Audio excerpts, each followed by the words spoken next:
அன்புள்ளம் கொண்ட விருச்சிக ராசி அன்பர்களே, உங்களுக்கு மே மாசம் 5ஆம் தேதியிலேருந்து மே மாசம் 11ஆம் தேதி வரைக்கும் எப்படி இருக்குன்னு பார்க்க போறோம். சிந்திச்சு செயல்பட்டீங்கன்னா, சாதனைகள் உறுதி. உடலையும், மனசையும் சமமா வச்சுக்க வேண்டிய காலகட்டமா இருக்கு. இந்த வாரத்த பொறுத்தளவுல தொழில்ல எதிர்பாராத மாற்றங்கள் வரலாம். அதுக்கு தயக்கம் காட்டாதீங்க. பண விஷயங்கள்ல துணிச்சல் காட்ட வேணாம். பண விஷயங்கள்ல என்னடா பணம் அப்படின்ற மாரி துணிச்சலும் காட்ட வேணாம். திட்டமிடுறது தான் முக்கியம். தேவையில்லாத செலவுகள தவிர்த்துருங்க.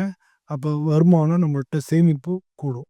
காதல பொறுத்தளவுல திருமணத்த பொறுத்தளவுல அ இந்த வாரத்தில திருமணத்துக்கான வாய்ப்புகள் கம்மியா இருக்கு.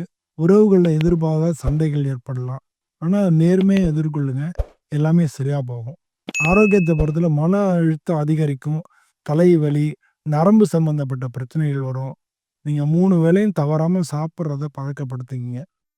செவ்வாய்க்கிழமை அன்னைக்கு முருகனை வழிபடுங்க. ஓம் சரவண பவா அப்படின்னு 108 முறை சொல்றது நல்லது. அதிர்ஷ்ட நிறம் சிவப்பு கலரு. அதிர்ஷ்ட எண்கள் 9, 2. அதிர்ஷ்ட நாள் செவ்வாய்க்கிழமை, ஞாயிற்றுக்கிழமை. சிக்கல்கள் இருக்கும். ஆனா சிந்தனையோடு செயல்பட்டா வெற்றி உங்க பக்கம் தான். நன்றி.